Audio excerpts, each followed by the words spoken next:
혹시 이런 생각 해보신 적 있으신가요? 이혼을 해야 하나 말아야 하나?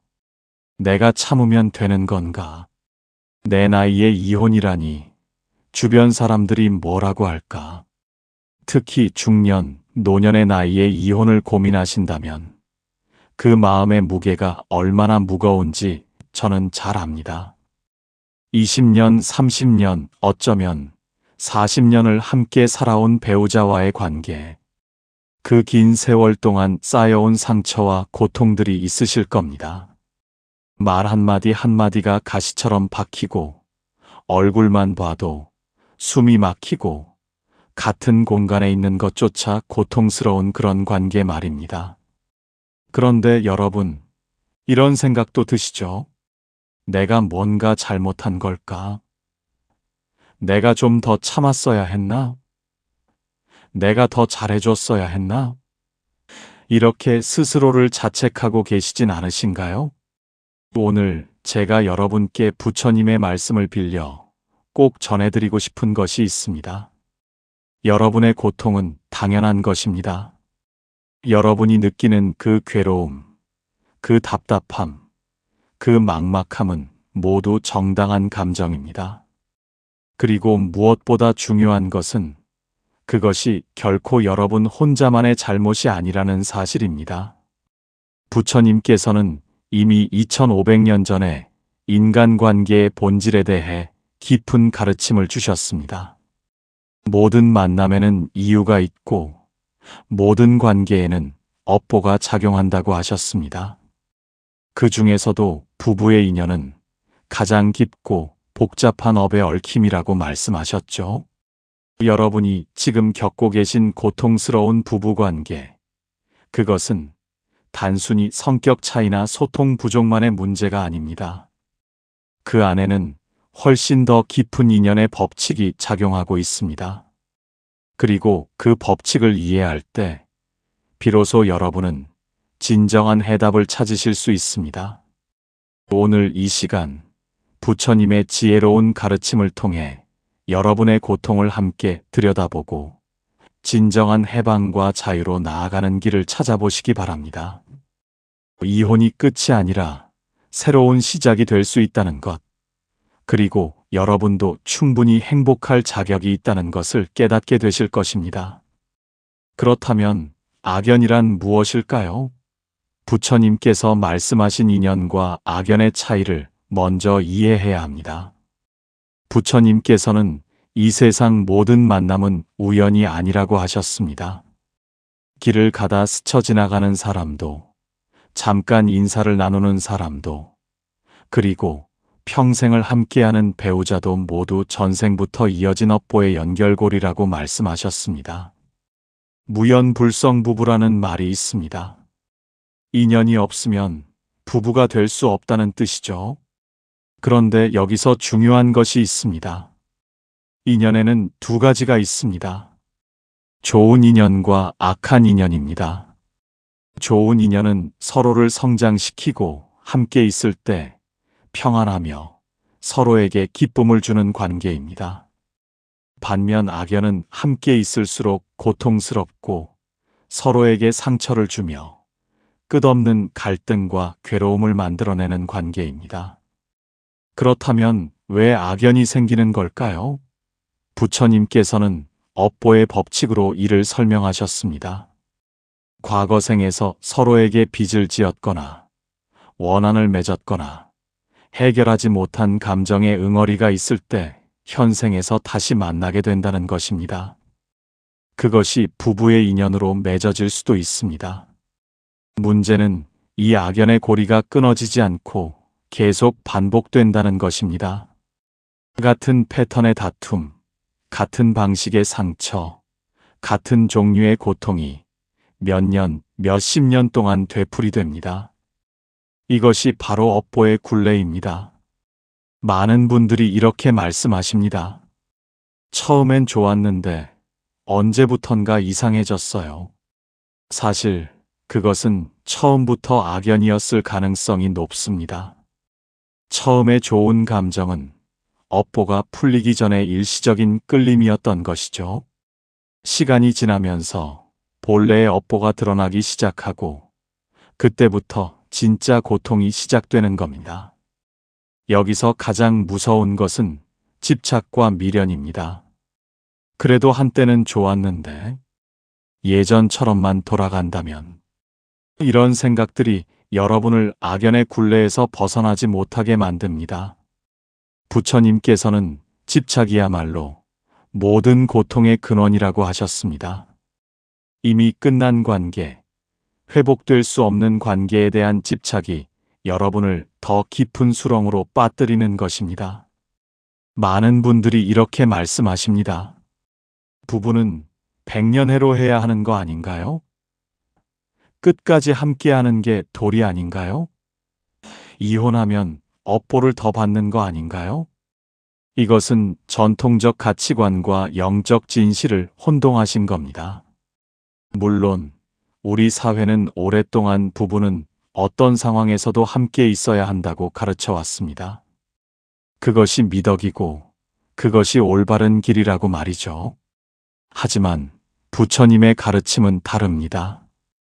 부처님께서 말씀하신 백년해로의 진짜 의미는 무엇일까요? 그것은 단순히 시간적으로 오래 함께 있는 것이 아닙니다. 서로가 서로에게 평안을 주고 함께 성장하며 영적으로 높은 경지로 나아가는 관계가 오래 지속되는 것을 의미합니다. 고통 속에서 억지로 참고 견디는 것, 그것은 백년해로가 아니라 백년고통입니다. 여러분께 묻겠습니다. 고통스러운 관계를 유지하는 것이 과연 공덕일까요? 매일 아침 눈을 뜰 때마다 한숨이 나오고 집에 들어서는 발걸음이 무겁고 배우자의 목소리만 들어도 가슴이 답답해지는 그런 관계를 유지하는 것이 진정 부처님께서 원하시는 삶일까요? 아닙니다. 부처님께서는 모든 중생이 고통에서 벗어나기를 원하셨습니다. 그것이 바로 자비의 본질입니다. 자신을 고통 속에 가두는 것은 수행이 아니라 집착입니다. 잘못된 관념에 대한 집착, 남들의 시선에 대한 집착, 전통이라는 이름의 굴레에 대한 집착입니다. 부처님께서 말씀하신 진정한 인연의 조건은 무엇일까요? 첫째, 서로를 존중하는 것입니다. 둘째, 함께 있을 때 평안한 것입니다. 셋째, 서로의 수행을 돕는 것입니다. 넷째, 자비와 이해로 대하는 것입니다. 이 네 가지 조건 중 하나라도 충족되지 않는다면 그것은 더 이상 건강한 인연이 아닙니다. 특히 이 모든 것이 사라지고 오직 고통만 남았다면 그 관계는 이미 끝난 것입니다. 형식적으로 부부라는 이름을 유지하고 있을 뿐이죠. 더 중요한 사실을 말씀드리겠습니다. 고통스러운 관계를 억지로 유지하는 것은 여러분 자신뿐만 아니라 상대방에게도 악업을 만들어냅니다. 서로에게 상처를 주고 원망을 키우고 분노를 쌓는 것. 이것이야말로 업보를 더욱 깊게 만드는 행위입니다. 그렇다면 이혼은 어떤 의미일까요? 부처님의 관점에서 보면 이혼은 악업이 아니라 악연의 고리를 끊는 용기 있는 선택입니다. 더 이상 서로에게 상처 주지 않겠다는 결단입니다. 각자의 평안을 위해 떠나는 자비로운 이별입니다. 많은 분들이 이혼을 끝이라고 생각하십니다. 실패의 끝, 관계의 끝, 행복의 끝이라고 말이죠. 하지만 부처님의 가르침에서 보면 이혼은 끝이 아니라 시작입니다. 새로운 업보의 시작, 새로운 인생의 시작입니다. 악연의 고리를 끊는다는 것은 무슨 의미일까요? 그것은 단순히 법적으로 부부관계를 끝내는 것 이상의 의미를 갖습니다. 영적으로 서로를 묶고 있던 부정적인 업의 끈을 끊는 것입니다. 과거로부터 이어져 온 원한과 빚의 고리에서 벗어나는 것입니다. 부처님께서는 인과응보의 법칙을 말씀하셨습니다.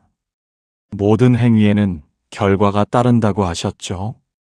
그렇다면 이혼 결정이 가져오는 카르마의 변화는 무엇일까요? 첫째, 고통의 카르마가 멈춥니다. 매일 반복되던 다툼, 상처, 원망이 더 이상 쌓이지 않습니다. 이것만으로도 엄청난 업보의 전환입니다. 고통을 만들어내는 공장을 멈추는 것과 같습니다. 둘째, 평안의 카르마가 시작됩니다. 처음에는 불안하고 두려울 수 있습니다. 하지만 시간이 지나면서 여러분은 깨닫게 될 것입니다. 아침에 눈을 떴을 때 가슴이 답답하지 않다는 것을, 집에 돌아갈 때 발걸음이 무겁지 않다는 것을, 혼자 있는 시간이 편안하다는 것을 말입니다. 셋째, 자유의 카르마가 열립니다. 상대방의 눈치를 보지 않아도 됩니다. 상대방의 기분에 내 하루가 좌우되지 않습니다. 진정한 나 자신으로 살아갈 수 있는 자유가 주어집니다. 이것이야말로 부처님께서 말씀하신 해탈의 첫 걸음입니다. 여기서 중요한 깨달음을 말씀드리겠습니다. 고통에서 벗어나는 것도 수행입니다. 많은 분들이 수행을 고행과 혼동하십니다. 일부러 힘든 길을 선택하는 것, 고통을 참는 것이 수행이라고 생각하시죠. 하지만 부처님께서는 중도를 말씀하셨습니다. 지나친 고행도 지나친 쾌락도 아닌 균형 잡힌 삶이 진정한 수행의 길입니다. 고통스러운 관계에서 벗어나는 것은 나약함이 아닙니다. 오히려 자신의 고통을 직시하고 그것을 해결하기 위해 용기 있는 선택을 하는 것입니다. 이것이야말로 진정한 수행자의 자세입니다. 그리고 이 용기 있는 선택이 만드는 새로운 인연을 생각해 보십시오. 고통의 관계를 끝냄으로써 여러분은 새로운 좋은 인연을 맞이할 수 있는 공간을 만드는 것입니다. 그것이 새로운 사람과의 인연일 수도 있고 자기 자신과의 깊은 인연일 수도 있습니다. 어떤 형태든 그것은 고통이 아닌 평안을 가져다 줄 것입니다. 지금 이 순간 여러분께 가장 중요한 말씀을 드리겠습니다. 당신 잘못이 아니었습니다.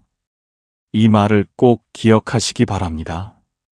여러분은 아마도 지난 세월 동안 수없이 자책하셨을 겁니다.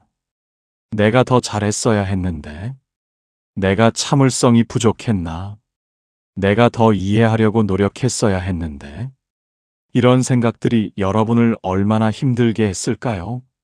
하지만 부처님께서는 관계의 책임은 쌍방에 있다고 말씀하셨습니다. 한 사람만의 잘못으로 관계가 무너지는 것이 아닙니다. 두 사람이 만들어 온 업보의 결과이고 두 사람이 함께 만든 카르마입니다. 여러분이 완벽하지 않았을 수도 있습니다. 실수도 했을 것이고 잘못한 부분도 있었을 것입니다. 하지만 그것이 전부 여러분의 책임은 아닙니다. 상대방도 마찬가지로 완벽하지 않았고 실수했고 잘못했습니다. 이것이 인간입니다. 우리는 모두 불완전한 존재입니다. 부처님께서 가르치신 용서와 자비를 기억하십시오. 용서는 상대방을 위한 것이 아니라 자기 자신을 위한 것입니다. 상대방을 용서한다는 것은 그 사람이 한 행동을 정당화하는 것이 아닙니다. 그 사람이 내게 준 상처와 고통을 내 마음에서 내려놓는 것입니다. 그런데 가장 어려운 용서가 무엇인지 아십니까? 바로 자기 자신을 용서하는 것입니다. 많은 분들이 상대방은 용서할 수 있어도 자기 자신은 용서하지 못합니다. 내가 더 잘했어야 했는데 라는 생각에서 벗어나지 못하는 것이죠.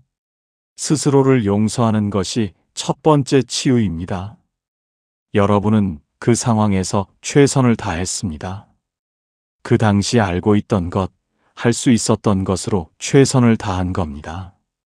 지금 돌아보면 부족해 보일 수 있습니다. 하지만 그때의 여러분은 그것밖에 할 수 없었습니다. 그것이 인간의 한계입니다. 부처님께서는 모든 중생에게 자비를 베푸셨습니다. 그 자비 안에는 여러분 자신도 포함되어 있습니다. 여러분도 자비를 받을 자격이 있습니다. 여러분도 사랑받을 자격이 있습니다. 여러분도 행복할 자격이 있습니다. 죄책감에서 벗어나십시오. 그 무거운 짐을 내려놓으십시오. 여러분은 나쁜 사람이 아닙니다. 관계가 실패했다고 해서 여러분이 실패한 것이 아닙니다. 단지 그 관계가 여러분에게 맞지 않았을 뿐입니다. 그 인연이 악연이었을 뿐입니다. 지금 이 순간부터 스스로에게 말해 주십시오. 나는 잘못하지 않았어. 나는 최선을 다했어. 이제 나 자신을 용서해. 이 말을 매일 반복하십시오. 거울을 보며 자신에게 말해 주십시오. 이것이 치유의 시작입니다. 이제 실제로 악연을 정리하는 지혜로운 방법에 대해 말씀드리겠습니다. 이혼을 결심했다면 어떻게 이 과정을 지혜롭게 통과할 수 있을까요? 첫 번째는 원망과 분노를 내려놓는 수행입니다. 이것이 가장 어렵습니다. 상대방이 여러분에게 준 상처가 얼마나 깊은지 저는 압니다. 그 사람을 생각하면 치밀어 오르는 분노, 억울함, 원망이 얼마나 큰지도 압니다. 하지만 부처님께서는 말씀하셨습니다. 원한은 원한으로 풀리지 않고 오직 자비로만 풀린다고 말입니다. 여러분이 분노와 원망을 붙잡고 있는 한 여러분은 여전히 그 사람과 연결되어 있는 것입니다. 영적으로 묶여 있는 것이죠. 원망을 내려놓는다는 것은 상대방을 위한 것이 아닙니다. 오로지 여러분 자신을 위한 것입니다. 그 무거운 짐을 내려놓아야 비로소 여러분이 가벼워질 수 있습니다. 자유로워질 수 있습니다. 두 번째는 감사의 마음으로 인연을 정리하는 것입니다. 감사라니요. 이렇게 고통을 준 사람에게 무슨 감사를 해요? 이렇게 생각하실 수 있습니다. 하지만 들어보십시오. 그 사람과의 관계는 여러분에게 많은 것을 가르쳐 주었습니다. 고통을 통해 성장했고, 시련을 통해 강해졌으며, 상처를 통해 지혜를 얻었습니다. 그 관계가 없었다면 지금의 여러분도 없었을 것입니다. 이것이 모든 인연의 의미입니다. 감사는 상대방의 행동을 정당화하는 것이 아닙니다. 그저 그 인연이 여러분의 삶에 있었다는 사실에 대한 인정입니다. 그래, 우리는 함께 있었어. 고통스러웠지만 그것도 내 삶의 일부였어. 이제 우리는 서로 다른 길을 가는 거야. 고마웠어. 이런 마음가짐입니다. 세 번째는 이혼 과정에서 지켜야 할 마음가짐입니다. 법적인 절차를 밟으면서 많은 갈등이 생길 수 있습니다. 재산 분할, 자녀 문제 등으로 다시 한번 큰 싸움이 벌어질 수도 있습니다. 이때 여러분이 기억해야 할 것은 이것입니다. 마지막까지 서로에게 상처 주지 않으려고 노력하는 것입니다. 복수하려 하지 마십시오. 상대방을 망가뜨리려 하지 마십시오. 그것은 결국 여러분에게도 악업으로 돌아옵니다. 부처님께서는 말씀하셨습니다. 모든 행위는 부메랑처럼 돌아온다고 말입니다. 이혼 과정에서 상대방에게 악의적으로 행동한다면 그 업보는 반드시 여러분에게 돌아옵니다. 반대로 자비롭게, 공정하게 행동한다면 그 선업 또한 여러분에게 돌아올 것입니다. 상처 주지 않고 떠나는 법, 그것은 침묵과 평온함 속에서 가능합니다. 마지막 말 한마디까지도 조심하십시오. 필요 이상의 말은 하지 마십시오. 담담하게, 평온하게, 존엄하게 그 관계를 마무리하십시오. 이제 여러분께 희망적인 이야기를 들려드리겠습니다. 이혼 후 찾아오는 복의 징조들에 대해서 말입니다. 실제로 많은 분들이 경험하시는 놀라운 변화들입니다. 첫 번째 징조는 마음의 평안입니다. 이혼 직후에는 불안하고 두렵고 외로울 수 있습니다. 하지만 시간이 지나면서 여러분은 깨닫게 될 것입니다. 어느 날 아침 눈을 떴을 때 가슴이 답답하지 않다는 것을 말입니다. 집에 혼자 있는데 고요하고 평온합니다. 누군가의 발소리를 듣고 긴장할 필요가 없습니다. 누군가의 기분을 살필 필요도 없습니다. 그저 조용히 차 한 잔을 마시며 창밖을 바라볼 수 있습니다. 이 평안함이야말로 가장 큰 복입니다. 부처님께서는 마음의 평화보다 큰 행복은 없다고 말씀하셨습니다. 여러분이 오랫동안 잃어버렸던 그 평화를 되찾는 것, 그것이 첫 번째 복의 징조입니다. 두 번째 징조는 새로운 인연과 기회의 등장입니다. 고통스러운 관계에 갇혀 있을 때는 보이지 않았던 것들이 보이기 시작합니다. 오래전에 연락이 끊겼던 친구가 다시 나타나기도 하고 새로운 사람들을 만나게 되기도 합니다. 또한 하고 싶었지만 못했던 일들을 할 수 있게 됩니다. 배우고 싶었던 것을 배우고 가고 싶었던 곳에 갑니다. 꿈꾸던 일을 시작할 수도 있습니다. 악연의 굴레에서 벗어나자 우주가 여러분에게 새로운 문을 열어주는 것입니다. 세 번째 징조는 건강과 에너지의 회복입니다. 스트레스가 우리 몸에 얼마나 큰 영향을 미치는지 아십니까?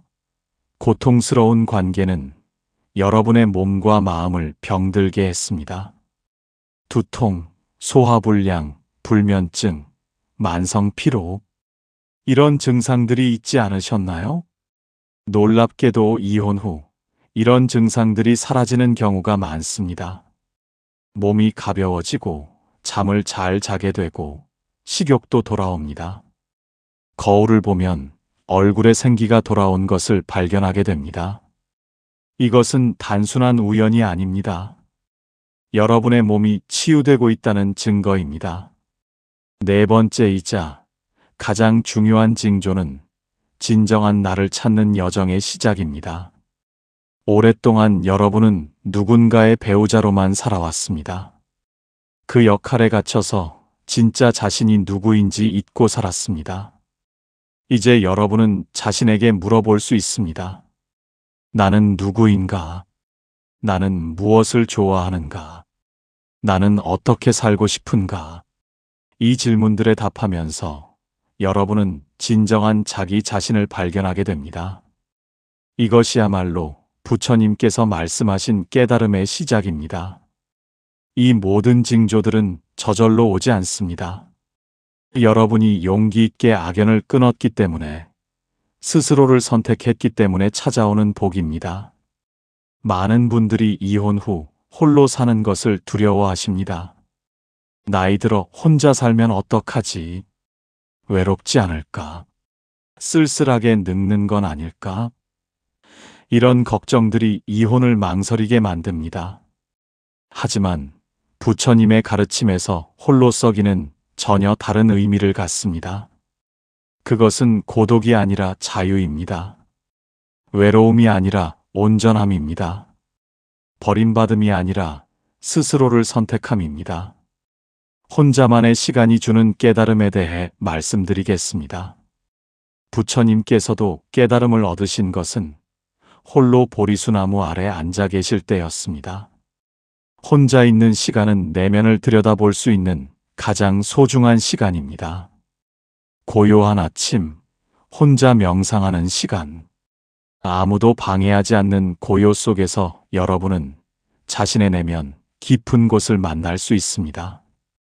진정으로 원하는 것이 무엇인지, 두려워하는 것이 무엇인지, 사랑하는 것이 무엇인지를 발견하게 됩니다. 누군가와 함께 있을 때는 늘 상대방을 의식해야 합니다. 상대방의 필요, 상대방의 감정, 상대방의 기대에 맞춰 살아갑니다. 하지만 혼자 있을 때 비로소 순수하게 나 자신이 될 수 있습니다. 이것이 내면의 평화를 찾는 수행입니다. 부처님께서는 자기 자신을 등불로 삼으라고 말씀하셨습니다. 다른 사람에게 의존하지 말고 자기 자신의 내면에서 빛을 찾으라는 뜻입니다. 홀로서기는 바로 이 가르침을 실천하는 과정입니다. 의존에서 독립으로의 영적 성장을 경험하게 됩니다. 과거에 여러분은 누군가에게 정서적으로 의존했을 수 있습니다. 그 사람이 없으면 안 된다고 생각했을 수도 있습니다. 설령 그 관계가 고통스러웠다 해도 말입니다. 하지만 혼자 살면서 깨닫게 됩니다.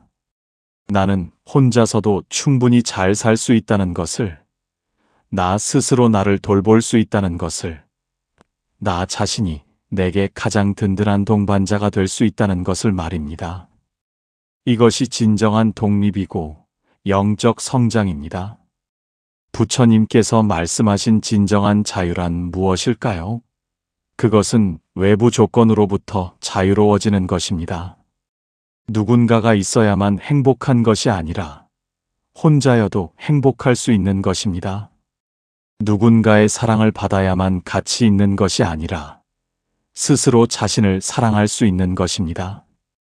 홀로 있다는 것은 아무도 없다는 뜻이 아닙니다. 오히려 가장 중요한 존재인 나 자신과 함께 있다는 뜻입니다. 우주와 연결되어 있고 부처님의 자비 안에 있으며 모든 존재와 하나로 연결되어 있습니다. 이것을 깨달을 때 여러분은 결코 혼자가 아니라는 것을 알게 됩니다. 이제 새로운 인연에 대해 이야기해 보겠습니다. 어떤 분들은 이혼 후 다시는 누군가를 만나고 싶지 않다고 하십니다. 또 어떤 분들은 좋은 사람을 만나고 싶어 하십니다. 어느 쪽이든 괜찮습니다. 중요한 것은 준비된 마음입니다. 과거 업보를 정리한 후에는 좋은 인연이 찾아옵니다. 이것은 우주의 법칙입니다. 악연의 짐을 내려놓으면 그 자리에 좋은 인연이 들어올 공간이 생기는 것입니다. 마치 오래된 물건들을 버리면 집에 새로운 물건을 들일 공간이 생기는 것과 같습니다. 부처님께서는 같은 업을 가진 사람들이 만난다고 하셨습니다. 여러분이 고통의 업보를 정리하고 평안의 업을 쌓으면 마찬가지로 평안한 에너지를 가진 사람들이 여러분 곁으로 오게 됩니다. 이것이 인연의 법칙입니다. 하지만 여기서 중요한 것이 있습니다. 똑같은 악연을 반복하지 않는 지혜입니다. 많은 분들이 이혼 후 다시 만난 사람과 똑같은 문제를 겪습니다. 왜 그럴까요? 내면이 변하지 않았기 때문입니다. 여러분 안에 치유되지 않은 상처가 있으면 그 상처를 자극하는 사람을 다시 만나게 됩니다. 해결하지 못한 문제가 있으면 같은 문제를 가진 사람을 또 만나게 됩니다. 이것이 업보의 반복입니다. 그러므로 새로운 인연을 맞이하기 전에 먼저 자신을 치유해야 합니다. 성숙한 관계를 위한 마음의 준비는 이렇습니다. 첫째, 나 자신과 평화로운 관계를 만드십시오. 스스로를 사랑하고 존중할 수 있어야 다른 사람도 여러분을 사랑하고 존중할 수 있습니다. 스스로에게 가혹한 사람은 타인에게서도 가혹함을 받게 됩니다. 둘째, 과거의 패턴을 깨달으십시오.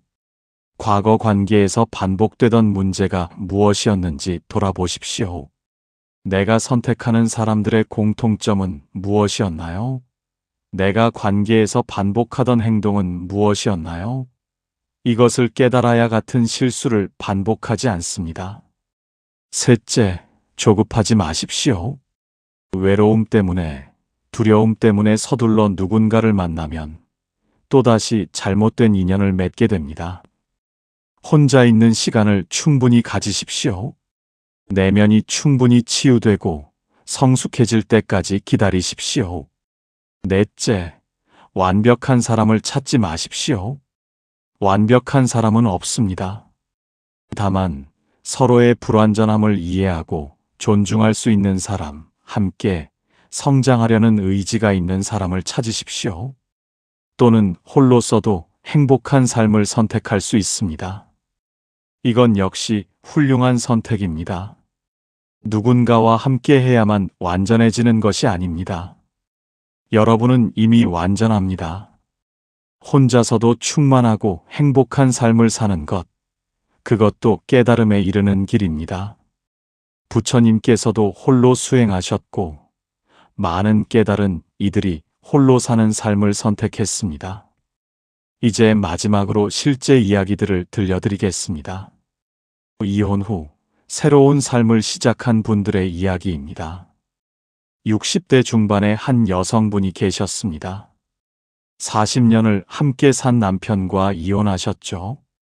주변에서는 모두 말렸습니다. 이 나이에 무슨 이혼이냐고 했습니다. 하지만 그분은 용기를 내셨습니다.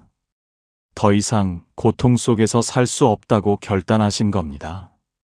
이혼 후 1년이 지났을 때 그분이 하신 말씀이 있습니다. 이렇게 마음이 편할 수가 없어요. 아침에 눈 뜨는 게 행복해요. 왜 진작하지 못했을까 후회돼요. 지금 그분은 오래 미뤄왔던 서예를 배우고 봉사활동을 하시며 자신만의 의미 있는 삶을 살고 계십니다.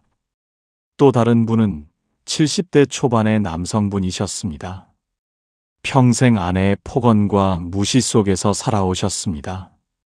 자식들 때문에 참고 살았다고 하셨죠. 하지만 자식들이 다 성인이 된 후 더 이상 참을 수 없어 이혼을 결심하셨습니다. 그분은 이혼 후 놀라운 변화를 경험하셨습니다. 10년 넘게 앓던 위장병이 낫고 불면증도 사라졌으며 얼굴에 생기가 돌아왔습니다. 지금은 등산 동호회 활동을 하시며 건강하고 활기찬 노년을 보내고 계십니다. 이것이 바로 업보의 전환입니다. 악연의 고리를 끊자 모든 것이 달라진 겁니다. 고통의 업보가 멈추고 평안의 업보가 시작된 것입니다. 이것은 기적이 아닙니다. 우주의 법칙이고 부처님께서 말씀하신 인과응보의 원리입니다. 부처님 말씀이 주는 위로와 희망을 기억하십시오. 부처님께서는 모든 중생이 고통에서 벗어나 행복하기를 원하셨습니다. 여러분의 고통도 보고 계십니다. 여러분의 용기도 알고 계십니다.